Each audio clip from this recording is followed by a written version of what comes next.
Hindi natuloy ang lecheng kasal na ito. Nakaipon na kami ng 50,000 para sa dote. Naitakda na ang petsa sa ika-6 ng susunod na buwan. Tumaas na ang hinihingi ngayon. 66,000. Kulang ng kahit piso, hindi matutuloy ang kasal. 50,000 ang napagkasunduan natin nung una. Hindi talaga namin kaya ang ganyang halaga. Kung hindi nyo kaya, wag na kayong magpakasal. Wag nyo naman akong pahiyain.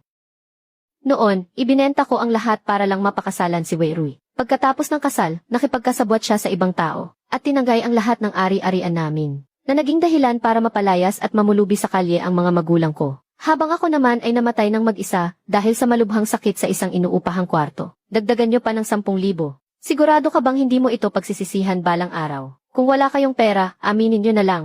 Kung hindi nyo kayang maglabas ng 60,000, huwag nyo nang pangaraping makalabas ng pinto na ito. 60,000 walang bawas kahit 5.